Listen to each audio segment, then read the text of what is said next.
Jangan asal beli HP 4 jutaan. Soalnya di harga segini masih banyak HP yang speknya nanggung. Kamera biasa aja, bahkan performanya kalah sama HP yang lebih murah. Biar elu nggak bingung, di sini gue udah siapin rekomendasi paling worth it. Plus minusnya kita bongkar semua. Link tokonya ada di deskripsi tuh.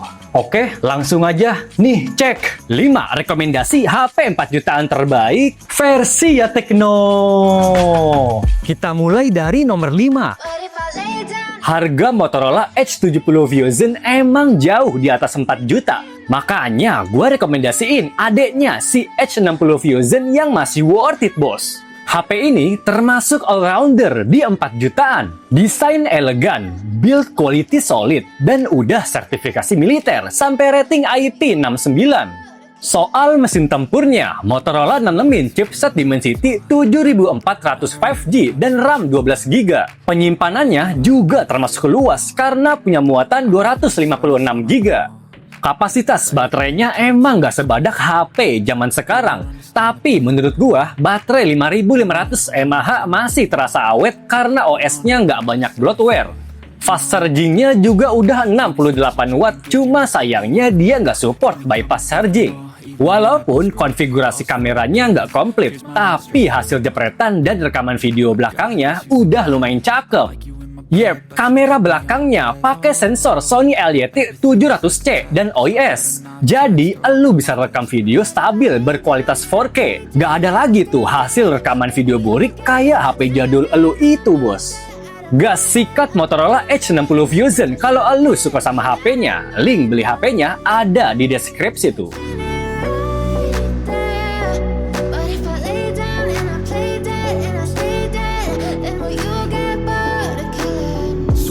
Play dead, will you regret everything that you did, that you said?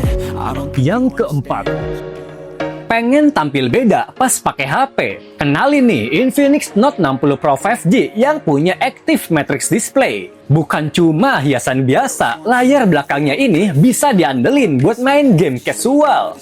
Frame-nya udah aluminium dan bodi belakang kaca. Layarnya udah mantap berkat AMOLED 144Hz yang resolusinya 1,5K.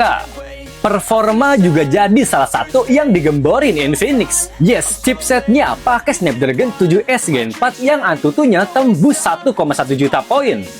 Buat harga di bawah 5 juta, lu bakal dapetin varian memori 8/256GB. Walaupun bodinya lumayan tipis di 7,4 mm, baterainya termasuk gede di 6500 mAh dan support fast charging 90 watt. Buat ngasih daya tarik lebih, Infinix Note 60 Pro 5G punya kamera 50 megapiksel OIS dan kemampuan Night Master. Oke, kalau alu naksir sama Infinix Note 60 Pro 5G, HP-nya bisa disikat lewat ya Tecno Store yang di Shopee dan Tokopedia. Link tokonya ada di deskripsi tuh.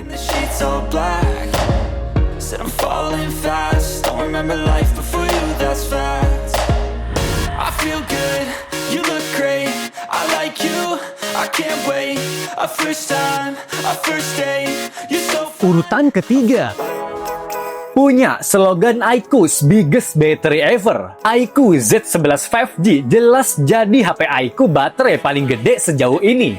Nggak tanggung-tanggung, baterainya punya kapasitas super badak 9020 mAh. By the way, baterainya pakai jenis Blue Volt silikon yang bikin bodinya tetap tipis di angka 8,2 mm. Fitur fast charging 90 watt, perlindungan keamanan 25 dimensi, sampai bypass charging juga udah iQOO kasih. Tapi sayangnya fitur wireless charging masih harus absen, bos. Soal kelebihan lain dari iQOO Z11 5G, HP ini nawarin layar AMOLED 144Hz, chipset Snapdragon 7S Gen 4, sampai pendingin vapor chamber berukuran 7000 mm persegi. Setup kameranya emang nggak yang wah banget, tapi menurut gua kameranya masih lumayan berharga berkat sensor Sony IMX882 plus OIS. Nah, kalau lu tertarik sama iQOO Z11 5G, HP-nya bisa disikat lewat link di deskripsi tuh. Want a future where I'm okay. Living life is doing lots of cocaine. Wait, no, it's living with no shame. Wait, no, it's sleeping in on Sundays. I guess it's different for each of us and that's okay. Well, I just wanna be happy. How to get there? Glad that you asked me. I think it's different for everyone. Some of us. Yang kedua, harga Poco X8 Pro yang makin mahal ngebuat Poco X7 Pro masih jadi inceran banyak orang, bos. Yes, HP dengan memori 12 per 512 GB ini masih bisa lo dapetin di bawah 5 juta. Gak cuma nawarin memori yang gede banget, chipset Dimensity 8400 Ultra masih bersaing dan gacor buat gaming. Kalau dibandingin Poco X8 Pro emang gak powerful itu, tapi layar Poco X7 Pro punya ukuran lebih gede 6,67 inci AMOLED 120Hz termasuk resolusi 1,5K. Buat nyempurnain hardware-nya, baterainya bawa kapasitas 6000 mAh plus fast charging 90 Watt. Dual kamera belakang 50 megapikselnya udah termasuk oke, bos. Soalnya dia pakai sensor Sony IMX882 dan stabil ganda OIS dan AIS. Asiknya juga, lu bisa rekam video sampai 4K 60 fps. Gas, kalau lu naksir sama Poco X7 Pro, HP-nya bisa dibeli lewat link di deskripsi tuh.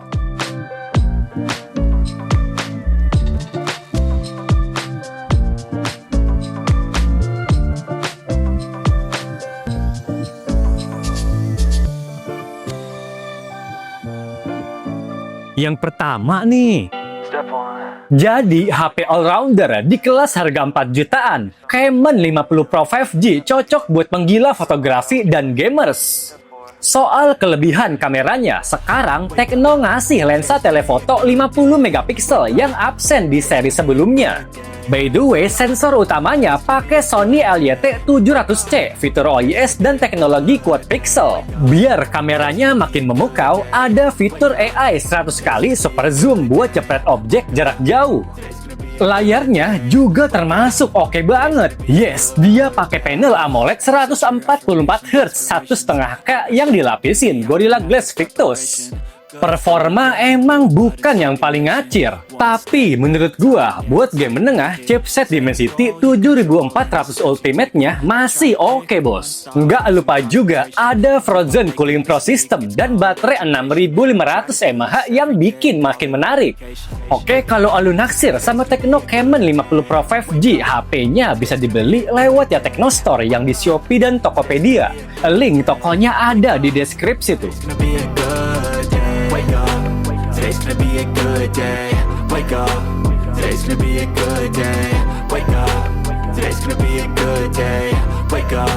Today's gonna be a good day. So life ain't easy, yo. I think there's a Overall, kalau lu nyari HP 4 jutaan paling kenceng, gue rekomendasiin Poco X7 Pro. Nah, kalau nyari baterai paling monster, pilihannya ada di iQOO Z11. Kalau tertarik, link beli HP-nya ada di deskripsi tuh. here come the clouds.